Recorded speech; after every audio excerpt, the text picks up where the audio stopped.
Hey, welcome back to the X-Files Revisited. Today we're going to be looking at a rather creepy episode, and perfect timing, as it's the beginning of the spooky season. Well, spooky season for me is year-round, but I digress. Today we're looking at Irresistible, episode 13 of season 2. Premiering January 13th, 1995, Irresistible follows Mulder and Scully as they track down a fetishist who has an insatiable love for the dead. The episode begins at a funeral for a young woman, but I don't think she's exactly dead.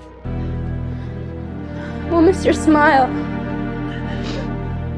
As the families give their final respects, the funeral director tells Donnie Pfaster that the family decided to have a graveside service, so they're keeping the body overnight and doing it tomorrow. Such a beautiful girl.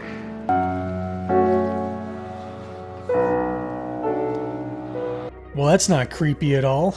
And someone needs to fire whatever doctor claims she was dead because corpses don't breathe. That night, the director comes in eating a popsicle of all things while surrounded by dead bodies when he hears something coming from one of the caskets. I said, who's there? I know the dark can play with you, but what the hell was that? Luckily though, it's just our old pal Donnie. He's a really hard worker and just wanted to make sure everything was alright for tomorrow. The director gives him hell when he notices Donnie is carrying scissors and there was blonde hair all over the floor.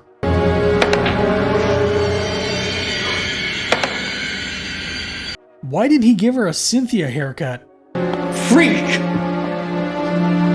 Get out of here! Yeah, he's not wrong with the freak part, and it looks like poor Donnie is out of a job.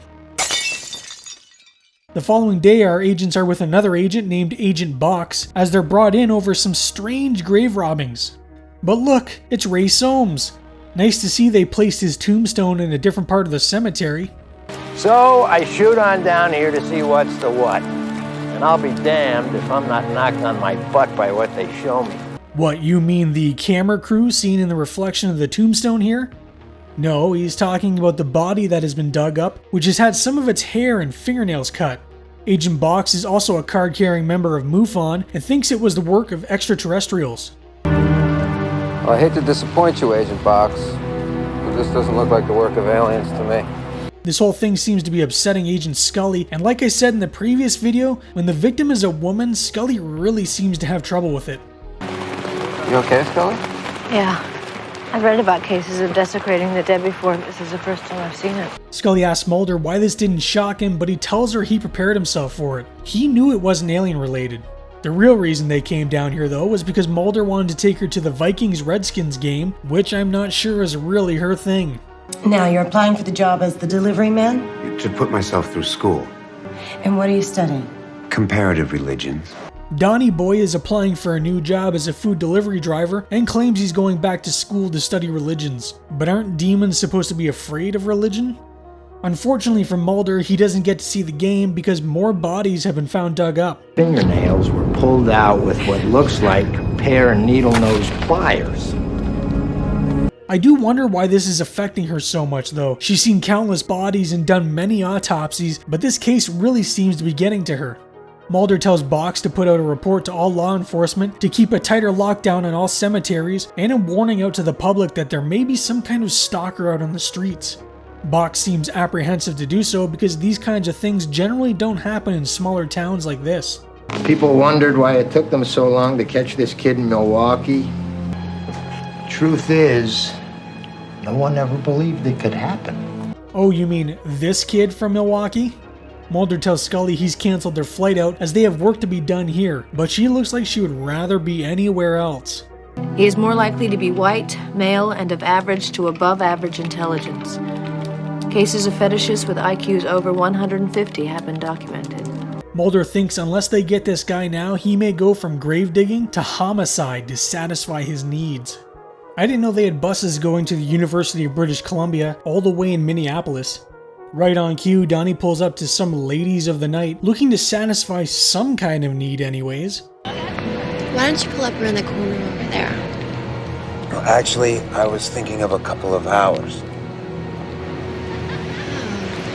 Look, even if Donnie wasn't a monster, this whole thing is just creepy to me. He brings her back to his place and tells her he's going to run her a bath, which I'm assuming isn't something she generally gets asked to do. Do Do you need a shampoo for chemically treated hair? You want me to shampoo my hair? Her warning bell is not going off in her head right now. He gets up to get the phone, and now is your time to run, lady. Well, Donnie got the job, but that's when his date comes in and sees all the dead flowers taken from the various funerals and graves. Don't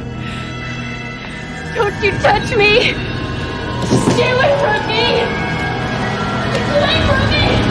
It sure didn't take long for the agents and police to find her body.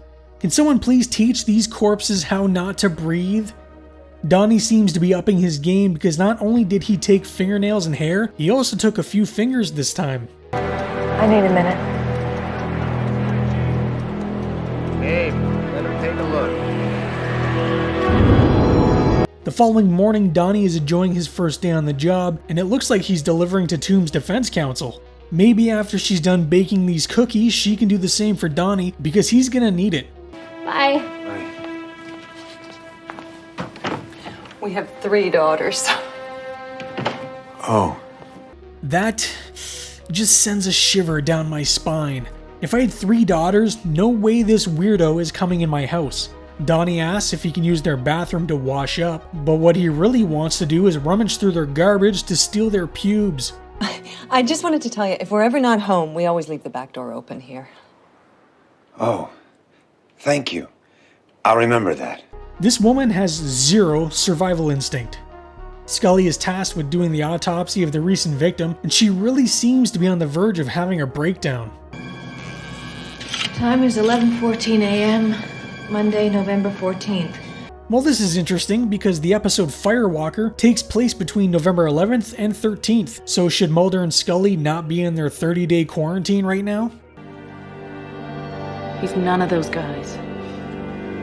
He was ordinary. He didn't look like no freak. These poor guys were hired simply so they could be called a freak. Imagine telling your wife you finally got a role in the X-Files and it's freak number 2.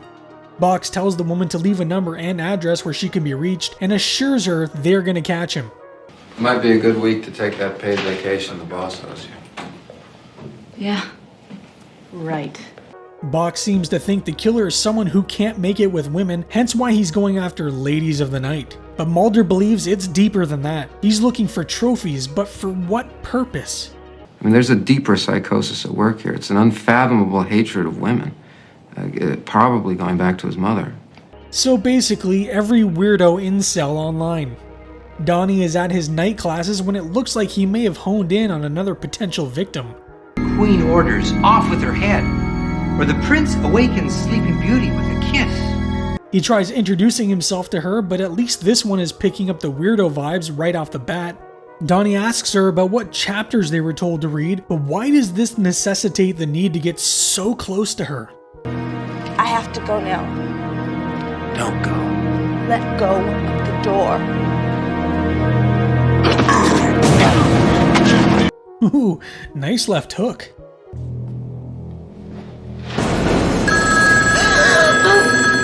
A phone call from Mulder wakes Scully from a terrifying nightmare, and they may have caught the suspect in the case. They caught someone alright, but this isn't their guy. This sure as hell is, though. He's not our guy. I thought we had him. We're back to square one. It's like Scully can just feel the evil energy pulsating off this guy. Scully pulls Mulder to the side and asks if they can send some of the evidence to Washington because she wants to try and pull some prints off the body. But the real reason that she won't admit to Mulder is this case is just too much for her. What were they asking you? They thought I was some freak who's been digging up corpses. Donnie starts having a little conversation with the man the agents thought killed the woman and asks if he remembers their names. The only name he can seem to remember, however, is Scully, which works out just fine for Donnie, because that's the only one he had any interest in anyways. For some reason, the woman Donnie nearly attacked and dropped the charges against him, so he's free to go. I don't want him to know how much this is bothering me.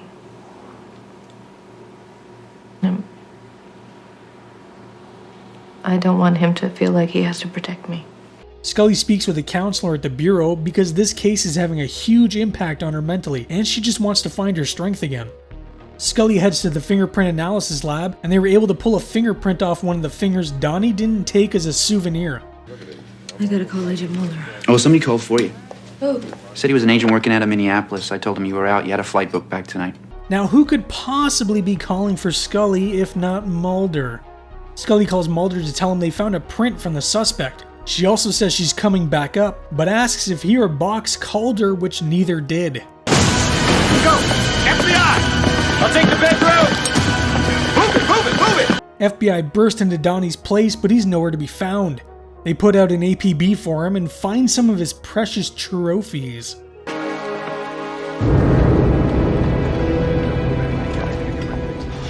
Scully arrives back in town unaware that she's being followed. She drives down a dark road when Donnie starts to ram into her, forcing her off the road. Mulder and Box are worried because Scully should have been here by now, and that's when they're told her car was found.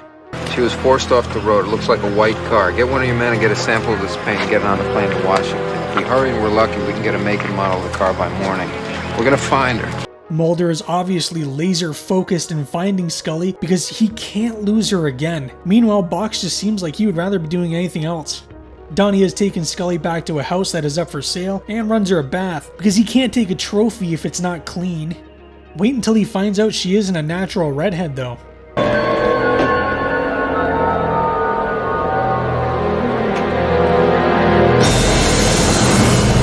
I think we're gonna need an old priest and a young priest for this one. Mulder is getting a little angry now because no one seems to have seen Scully leaving the car rental. But when Box mentions Mulder's profile about Donnie hating his mother, a light bulb goes off in Mulder's head that maybe that's where Donnie took her. The mother lives in Boca Raton, Florida. Correction. She used to live there. She died a year ago. While his mother may be gone, she did have a white car, which is the same color they scraped off Scully's rental. Mulder thinks her home in Florida may have just been a winter getaway, so they check and see if she had a residence here.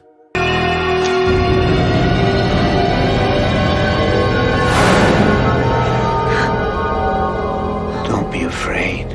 Yeah, Scully, he only turned into a demon. Quit being a baby.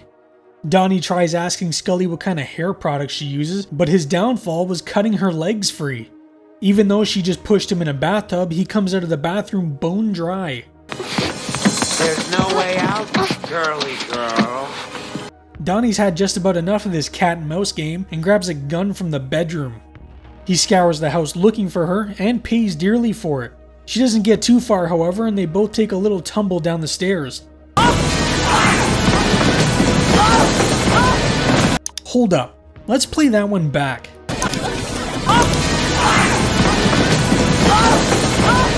Who the hell is that? After their little tumble, Scully grabs the gun, but Donnie knocks it out of her hands.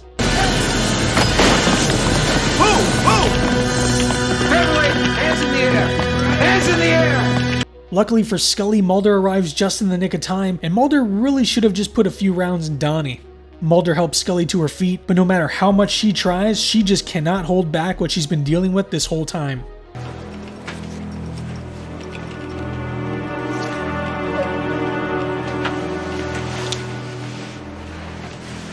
Even as a kid, Donnie looks like a little creep. Irresistible is one of my favorite episodes of the series. Donnie Pfaster might not be as iconic as Toombs for the casual viewer, but I think Donnie is actually even creepier if you can imagine it. The character definitely takes some inspiration from Norman Bates. His relationship with his mother, along with how he views women, is very close in tone to that character. The only thing that has me confused a bit is how Scully has changed and become seemingly more triggered by death, especially when it concerns women. The only thing I could think of is because of all of her recent traumatic experiences from her father's death, her abduction, even her own near death have kind of chipped away at her mentally, and instead of seeking help, she chose to keep it all inside and let it fester. If I'm wrong, maybe someone in the comments will have a better explanation than I do. Irresistible has an 8 on IMDb, and I would probably give it a 9 myself. I really like this episode. The initial script for the episode had Donnie Pfaster as a necrophiliac, but was rejected by Fox Studios. They felt that the subject matter just wasn't suitable for broadcast television, and were most likely more worried about advertisers than anything else. Series creator Chris Carter was forced to change Donnie from a necrophiliac to a death fetishist, greatly diminishing any aspect of Donnie's sexual obsession. While the sexual content was almost all but removed, Chris Carter still felt that it was implied by Donnie's actions and still made for a really creepy character. The title for the original version of this script was called Fascination. Chris Carter said about his experience, "When I handed the script in, it was really for a necrophiliac episode, and that just didn't fly. You cannot do the combination of sex and death on network television." This is one of the few times in the series where the episode did not have any paranormal aspect to it. When Scully and the funeral director see Donnie as this demonic figure, this was something taken from real-life accounts Chris Carter had read about. People who had claimed to have been under the spell of murderers such as Jeffrey Dahmer say they witnessed shape-shifting, that their would-be killer would become different people or change into otherworldly demons. The director David Nutter claimed Chris was really trying to sell the idea that not all monsters or evil comes from the paranormal, but sometimes it can even be the person next door, and oftentimes it is. Although this whole thing would be retconned in the season 7 episode Orison when it's revealed that Donnie Pfaster is in fact a demon. Chris Carter would go on to say, "My first chance to work with David Nutter in a long time, and I wanted to give him something he could sink his teeth into. It's a little bit different for us. It doesn't really have a paranormal aspect, except for Scully's perceptions of her deepest fears. I felt that I had to figure out what she was most afraid of, and she is most afraid of those things that most of us are afraid of. The idea of dying at the hands of someone, creature or not, and she is helpless to do anything about it. I thought it was a very good way to explore Scully's character." David Nutter was really proud of the episode. He thought it was something really special and let them explore Scully's post-traumatic experiences after the events with Dwayne Barry. Chris Carter also really liked the scene where Mulder and Scully embraced one another because it showed that they really cared, and up until now, never really showed much affection towards one another. Chris Carter liked this episode so much and thought it was so scary and tense that it ultimately led to him creating the series Millennium years down the road. Bruce Waits played the role of Agent Box. He's an American-born actor and got his start in the 1975 TV series Columbo in an uncredited role. He would play small character roles until landing the role of Sergeant Mick Belker in the hit series Hill Street Blues. Later he would appear in the 1989 sitcom Anything But Love, starring Jamie Lee Curtis and comedian Richard Lewis. From 2007 to 2012, he would be in 254 episodes of General Hospital as Anthony Zacchara until eventually being shot by his grandson. Ungrateful little yuppie larva. He still occasionally works, but has seemingly all but retired. Nick Chinlund played the role of Donnie Pfaster. He was born November 18, 1961 in New York City and got his first film role in the 1992 movie Lethal Weapon 3. He oddly enough appears in the movie The Chronicles of Riddick as a character named Toombs. Chris Carter was really happy with Nick's casting and said, "I thought it was a wonderfully creepy villain. The casting of that show was very difficult. We saw many actors, but there was a quality I was looking for and I couldn't put a name on that quality. I finally figured out what it was when Nick came in, and he had a kind of androgynous quality that worked. I thought he looked like Joe College, but he could scare the hell out of you." He's had many small character roles over the years in movies like Con Air, Tears of the Sun, and Training Day, but I think his most iconic is always going to be Donnie Pfaster. Irresistible is a really good episode, and I highly recommend it. Next up for our agents is a murder investigation in a small town whose residents may be devil worshippers in Die Hand die Verletzt. I hope you all enjoyed today's X-Files video, and if you did, please hit that like. It really helps the channel out. Also subscribe if you haven't already because it would mean the world to me. Let me know down in the comments what you think of Irresistible. Thank you all for watching and stay spooky. Someone or something is stealing bodies. You think this grave was unearthed by aliens? Agent Scully is getting closer to the truth. You're having trouble with this case. Maybe too close. We found Agent Scully's car. We're gonna find her. Don't miss the X-Files. After Primetime Tales from the Crypt, Friday.